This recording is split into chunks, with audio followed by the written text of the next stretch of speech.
The world's falling into total destruction, and every government's racing to get ready for the worst. We're watching the planet spin back around war. Europe, the Middle East, South America, and the Pacific feel like a powder magazine in a blaze. Borders turned into lines of fire, governments rush to arm up, and the shadow of nuclear war spooks the entire world. Russia and Ukraine remain locked in an impasse that seems endless. Strikes, sanctions, and failed talks show deep exhaustion. Russia's economy bleeds, and Western allies start to split over how far it's worth sustaining this war. The major powers ditched diplomacy, rearming their armies and pushing the planet straight into a war with no way back. Meanwhile, the planet turns into a battleground of influence. NATO pushes back against Russia's nuclear escalation, the Middle East heats up again, South America fears intervention, and Taiwan braces to face China. No one seems ready to give an inch. Diplomacy lost ground. Countries are rearming, rebuilding alliances, and opening new fronts. A century that claimed to learn from past mistakes is now one of the most unstable, and it feels like the world is heading straight to repeat the worst errors in history. Humanity's lost its mind and turned the planet into a ticking arsenal ready to blow from within. How far do stupidity and greed go when humanity keeps pushing global wars? Even though the planet has resources for everyone to live well, even with a few men hoarding fortunes, war is completely unnecessary, don't you think?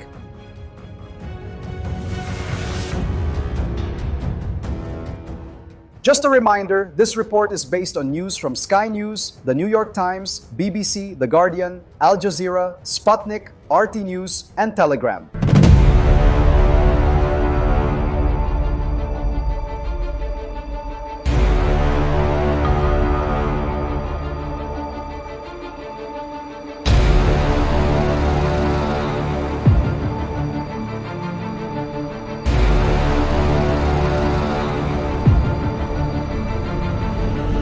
But before we get into the video, make sure to subscribe to the channel. Your subscription means a lot and helps you stay updated on every story about the raging nations. And don't forget to give this video a thumbs up to help this project grow even more.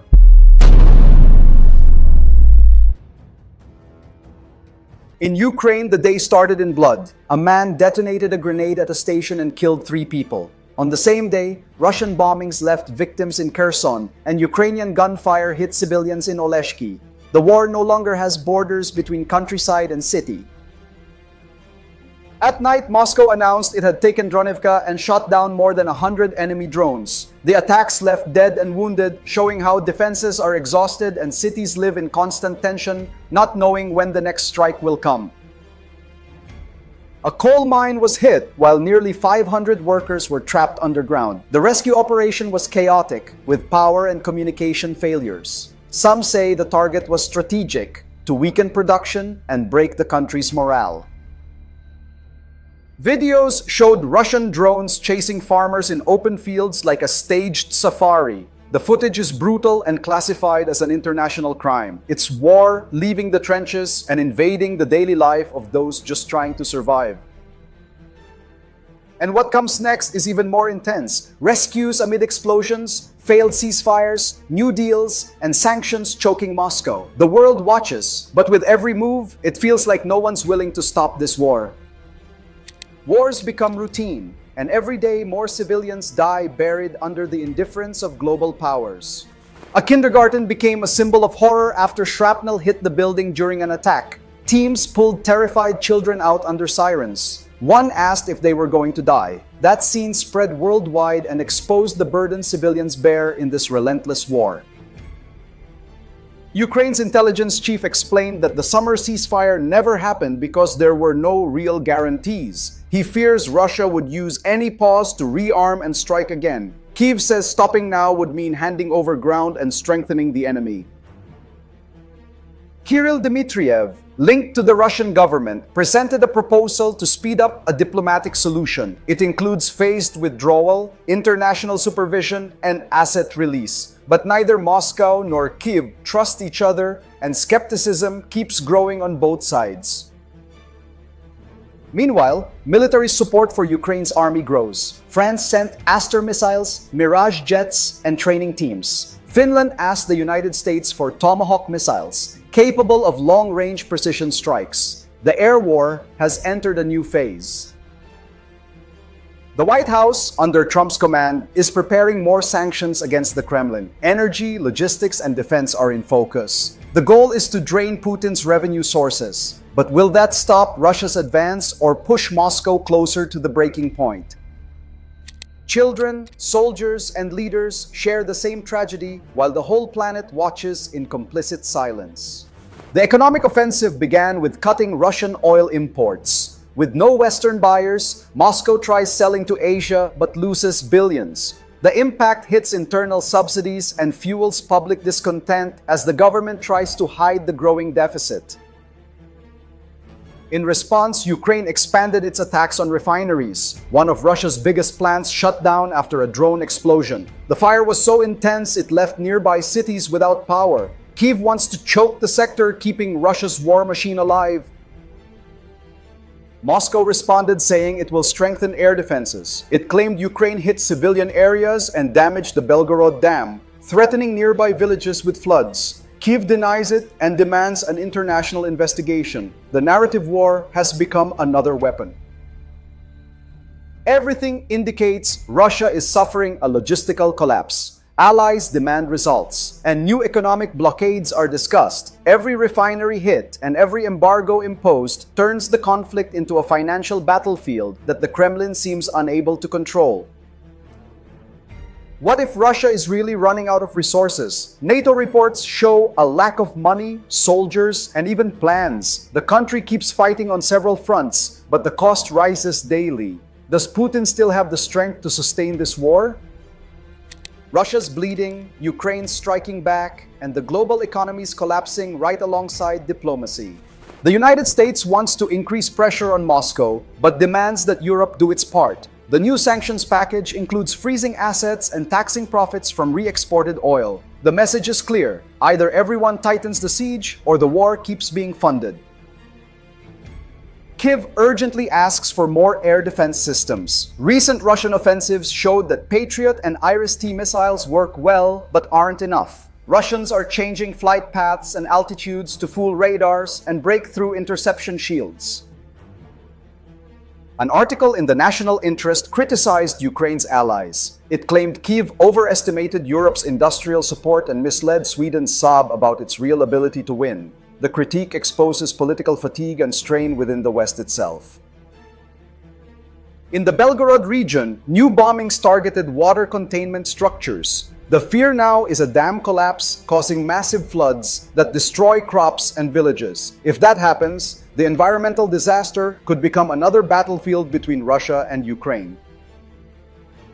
The conflict has gone beyond the military phase. Now it's total war, economic, diplomatic, and informational. The next step is the struggle among European governments for a truce no one really wants, where any wrong move could turn the crisis into a global abyss. Wars become a business, and every bomb dropped is worth more than 1,000 lives lost in Europe's ruins. Serbia offered to host peace talks between Moscow and Kyiv. Belgrade relies on its neutral stance and ties with both sides to start dialogue. But with an active battlefield and total distrust, neither Russia nor Ukraine seems willing to give an inch. In Rome, Pope Leo is trying to revive diplomacy. He gathered leaders from Hungary and Italy to discuss a ceasefire and open humanitarian routes. The Church wants to mediate prisoner exchanges and civilian corridors, but military demands keep blocking any real progress. Ukraine's intelligence chief revealed Moscow uses battlefield reconnaissance missions to test NATO defenses and measure Allied response times. The use of long-range drones and electronic interference shows Russia wants to measure every Western weakness. In Ireland, Catherine Connolly won the presidency with an anti-militarist speech and criticism of NATO. She promises to review defense contracts and focus on civil agreements. The victory caused discomfort among European allies who see Ireland drifting from traditional military alignment. The next cycle could redefine European security. Airspace violations, closed borders, and even debates about possible Russian membership in NATO show how war has scrambled everything. The coming decisions will determine whether Europe heads toward peace or another inevitable escalation. Europe's lost control, and any wrong move now could light the fuse for global collapse. A NATO ally reported that Russian jets violated its airspace. The president reacted by promising interceptions and immediate patrol reinforcement. The fear is that a simple miscalculation could trigger a direct clash between Moscow and the alliance, changing everything overnight. Another NATO country closed airports and borders after the launch of suspicious balloons from Belarus. The government called it a deliberate provocation and scrambled fighter jets. Tension is rising, showing that any isolated act could spark a much bigger conflict. A study published by the Wall Street Portal ran an absurd simulation. What if Russia joined NATO? The conclusion is obvious: the alliance would collapse. Yet the idea went viral, revealing the desperation of those who no longer see a real way out of Europe's stalemate. Pressure for negotiations is growing, but governments face exhausted populations and collapsing economies. Inflation and war costs fuel protests, while countries balance peace rhetoric with the need for protection. The continent is once again divided by fear and power. And now attention turns to the nuclear risk. Warheads, submarines, and new arsenals dominate the news. It feels like Europe is walking on a minefield where any wrong step could reignite the atomic terror the world thought it had left behind. NATO and Russia are one step from direct conflict, and no one knows who'll shoot first. Russia moved tactical nuclear weapons to bases near NATO, making it clear it wants to intimidate. Analysts say Iskander-M missiles and low-yield bombs increase the risk of error. One miscalculation and the entire continent could collapse. Norway's government confirmed Moscow is reinforcing patrols with nuclear submarines in the Arctic. Yasen-M and Borea-class vessels can launch intercontinental ballistic missiles. The move gives Russia a new attack route outside NATO's reach. In response, NATO began drills simulating nuclear war. F-35 fighters, B-2 bombers, and inert warheads were used to test reaction time between bases. The message is clear: any Russian attack would face an immediate and massive response. Poland is rushing to modernize its army. It bought K2 tanks, K9 howitzers, and F-35 fighters, but experts say troop integration is lacking. They spent billions on technology, yet tactical planning remains fragile, a serious problem if the conflict escalates. The fear of a direct war dominates Europe. Warheads in the north, drills in the center, recruits in the west. Nations are reinstating military service and preparing shelters. Peace has become an illusion, and the continent seems closer to the abyss than it has in decades. Warheads are spinning again, and one miscalculation could turn the planet to ashes in minutes. Baltic countries reported Russian aircraft flying near civilian routes, and NATO responded with interception missions. The tension is so high that a single trajectory error could put fighters and commercial planes on the same path, the perfect trigger for an international tragedy.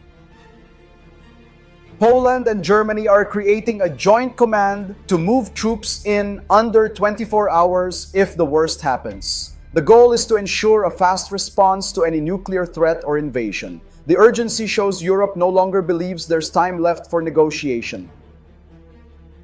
Recent reports say Moscow is testing smaller warheads launched by Iskander missiles. Even at 50 kilotons, each of these weapons could wipe out entire cities. NATO fears Russia is normalizing nuclear use in limited-scale battles. The United Kingdom reactivated the Trident program, and the United States reinforced B-61 bombs in Germany. Nuclear forces are once again a priority, reviving the Cold War atmosphere. The world lives under daily readiness alerts reminiscent of the 80s.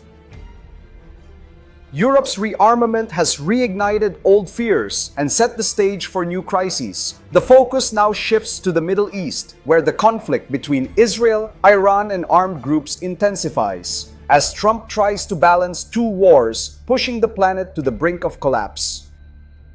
Europe's living on the edge, and every new military move could trigger the final war. In Gaza, a bomb hidden among rubble injured 6-year-old twins who thought it was a toy. The case exposed the despair of families returning home without knowing if the ground is still safe. Every street has become a trap, and rebuilding seems further away each day. A militia leader promised to eliminate the Gaza extremist group and terrorism, creating new governance supervised by international forces. Israel and Arab countries view the proposal with suspicion, seeing it as another disguised form of political and military control over Gaza. Humanitarian groups warn that without aid, Gaza won't survive. There's no fuel, food, or medicine. The Israeli blockade blocks supply entry, and the UN says the humanitarian crisis is the worst since 2014, when the territory was also devastated. Israel intensified airstrikes against the Lebanon extremist group, killing Commander Abbas Hassan Karki. Rocket depots and shelters were destroyed, but Tehran called the action an illegal aggression. The risk now is Iran responding directly and opening a new regional war front. The Middle East is boiling again. Diplomats are trying to contain Iran, but the atmosphere is one of retaliation. Any wrong move could pull new powers into the conflict, and the question everyone avoids returns. Who will really decide the future of this region in flames? The Middle East is exploding, and every bomb drop drags the planet deeper into a point of no return. In the Caribbean, the United States deployed the aircraft carrier Gerald R. Ford near Venezuela, raising the military alert in the region. The move was seen as a direct provocation to Maduro and a sign that Trump intends to reassert political control of the continent under the guise of regional security. Trump declared he seeks a quick victory over Venezuela's regime, but analysts warn an invasion could wreck the local economy and trigger an unprecedented migration crisis. Neighboring countries like Brazil and Colombia are already assessing the potential impact if conflict begins. Reports from the U.S. Council on Foreign Relations say a military operation would be unsustainable. Still, the Pentagon keeps plans to destroy drug routes and trafficking bases. The world's largest aircraft carrier's presence shows the White House wants to send a strong message. Maduro accused Washington of fabricating a war pretext. He ordered coastal troops reinforced and put the army on full alert. Meanwhile, US MQ-9 Reaper drones patrol the Caribbean, ready for surgical strikes on strategic targets. Tension now advances on two fronts. South America lives under fear of intervention, and Asia is again the stage of the Trump-Xi Jinping dispute. Chinese incursions into Taiwan and tense meetings between powers draw a scenario where any mistake could ignite two wars. Trump and Xi face off again, and two whole continents hold their breath waiting for the first blast. In the last 24 hours, the world entered a state of alert. Diplomacy was swallowed by military movements, and the powers are testing how far they can go without triggering collapse. The planet seems balanced on a thread of multiple wars that no one can control. In Europe, the war in Ukraine keeps destroying cities and exhausting armies. Sanctions and blockades choke the Kremlin but also take a toll on its allies. The conflict became a bottomless pit where every peace attempt ends in more bombings and new promises of revenge. The continent relives the logic of the Cold War. Poland and Norway multiply arsenals, NATO conducts daily training, and fear once again drives decisions. It feels like déjà vu, a world that's been here before yet insists on repeating the same mistakes. From the Middle East to the Americas, crises overlap. Bombings in Gaza, drones over the Caribbean, and tensions in Taiwan show that borders no longer limit conflicts. Politics has become a show of force, with every government testing how far it can go before everything blows up. The planet's on full alert, and no one knows if the next dawn will even come. How far will humanity's stupidity and greed go, insisting on global wars when the planet has enough for everyone to live well? Even with some men hoarding fortunes, war is completely unnecessary, don't you think?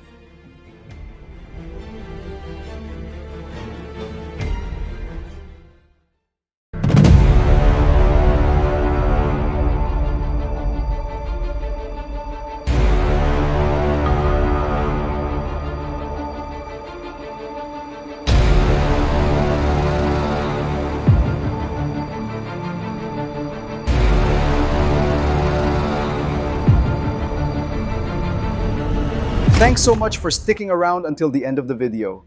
You're awesome, and I really appreciate it. If you haven't subscribed yet, make sure to hit that subscribe button so you don't miss any updates on the raging nations. And don't forget to give this video a thumbs up to help this project grow even more.